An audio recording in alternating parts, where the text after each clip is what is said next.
ইসলাম অর্থ আনুগত্য করা, ইসলাম অর্থ অনুসরণ করা, ইসলাম অর্থ আল্লাহ এবং আল্লাহ রাসূলের নির্দেশ মেনে চলা।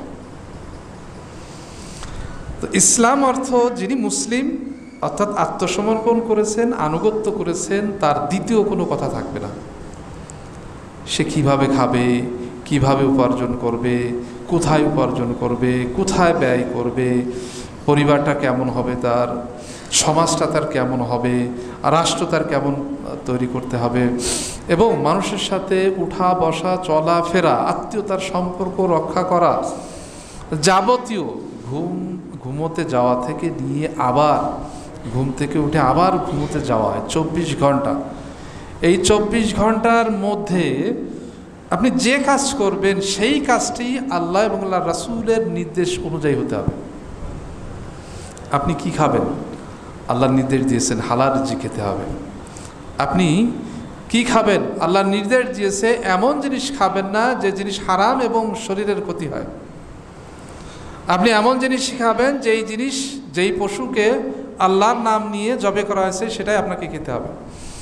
আপনার পরিবারটা কেমন হবে, পর্দা সহকারে থাকতে হবে এবং আত্মীয়তার সম্পর্ক রক্ষা করতে হবে, বৈবাহিক সম্পর্ক থাকতে হবে এবং নামাজ কালাম পড়তে হবে। শুধু নিজেই নয়, পরিবার সবাইকেই নামাজ পড়তে হবে।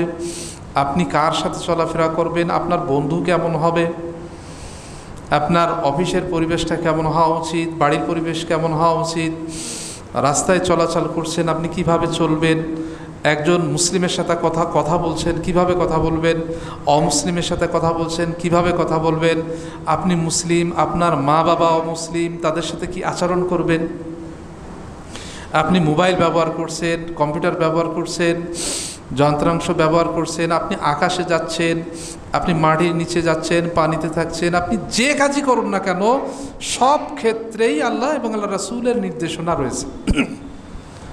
বলবেন এটা কি সম্ভব মানুষের পক্ষে? আল্লাহ তাআলা বলছেন যে লা ইউকাল্লিফুল্লাহু ইল্লা উসআহা, আমি সাধ্যের বাইরে কিছু দেইনি।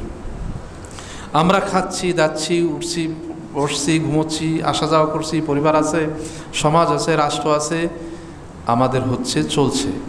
তো আমরা শুধু একটু নিয়ে আল্লাহ এবং আল্লাহ রাসূলের নির্দেশ অনুযায়ী যদি চলি তাহলে আমার পুরো জীবনটাই, পুরো সময়টাই, পুরো কাজটাই আল্লাহ এবং আল্লাহ রাসূলের নির্দেশ অনুযায়ী হবে, আল্লাহ এবং আল্লাহ রাসূলের আনুগত্য অনুযায়ী হবে।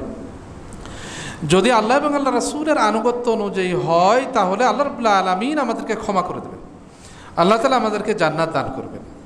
আর যদি আল্লাহ এবং আল্লাহ রাসূলের নির্দেশ অনুযায়ী না হয় তাহলে আমাদের জাহান্নামে যেতে হবে, আল্লাহ অসন্তুষ্ট হবেন, রাসূল সাল্লাল্লাহু আলাইহি ওয়াসাল্লাম অসন্তুষ্ট হবেন এবং শাস্তির সম্মুখীন আমাদেরকে হতে হবে। তো ইসলাম অর্থ আনুগত্য করা, আর আনুগত্য করা মানেই আল্লাহ এবং আল্লাহ রাসূলের যত নির্দেশ আছে, যত নিষেধ আছে তা মেনে চলা, তা থেকে বিরত থাকা। এটা যে করবেন তার নাম মুসলিম, এটা যে করবেন না সে মুসলিম না।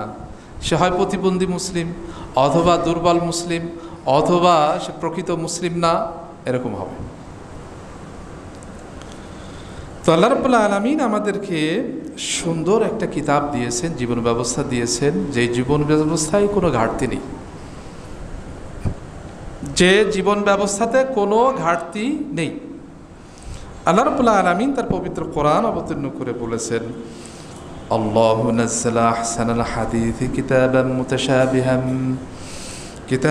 মুতাশাবিহাম মাথানা তাকশাইরু মিনহু জুলুদুল লাযীনা ইয়াখশাউনা রাব্বাহুম সুম্মা তালিনু জুলুদুহুম ওয়া কুলুবুহুম ইলা যিকরিল্লাহ যালিকা হুদাল্লাহ ইয়াহদি বিহি মান ইয়াশা ওয়া মান ইউদ্লিল্লাহু ফামা লাহু মিন হাদ। সেই আল্লাহ রাব্বুল আলামিন যিনি নাযালা আহসানাল হাদিস, উত্তম কিতাব, উত্তম কথা, উত্তম বাণী আল্লাহ রাব্বুল আলামিন অবতীর্ণ করেছেন,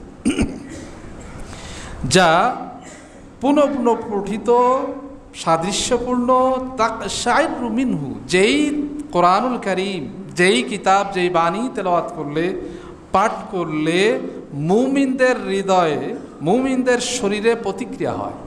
কেমন প্রতিক্রিয়া আল্লাহ তাআলা বলছেন, তাকশাইরু মিনহু জুলুদুল লাযীনা ইয়াখশাউনা রাব্বাহুম, আল্লাহ রাব্বুল আলামিনের ভয়ে তাদের চামড়ার উপরে লোমগুলো দাঁড়িয়ে যায়, খাড়া হয়ে যায়, কাঁটা দিয়ে ওঠে।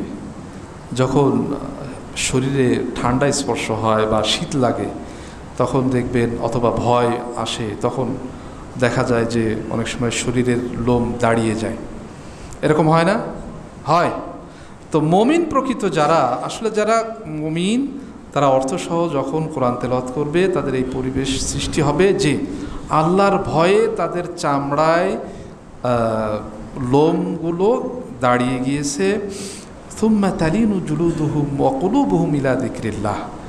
এরপরে তাদের ওই তেলাওয়াতের মাধ্যমে, আরও তেলাওয়াতের মাধ্যমে তাদের চামড়া এবং লোম অবনত হয়ে যায়, আবার ধীরে ধীরে জায়গায় চলে যায়। এবং এটা হয় কিসের কারণে? আল্লাহ রাব্বুল আলামিনের কোরআন তেলাওয়াতের কারণে, জিকিরের কারণে। আর এই পরিবেশ যার মধ্যে পাওয়া যাবে, যালিকা হুদাল্লাহ, এটাই আল্লাহ রাব্বুল আলামিনের হিদায়াত। যার মধ্যে কোরআন তেলাওয়াত করার সময় এই পরিবেশটা আসবে, সে বুঝে নেবেন যে আল্লাহ তাআলা আমাকে হিদায়াত দিয়েছেন, আল্লাহ তাআলা আমাকে পথ দেখিয়েছেন। আর এই পরিবেশটা আল্লাহ যাকে চান তাকে দান করেন। আর আল্লাহ যাকে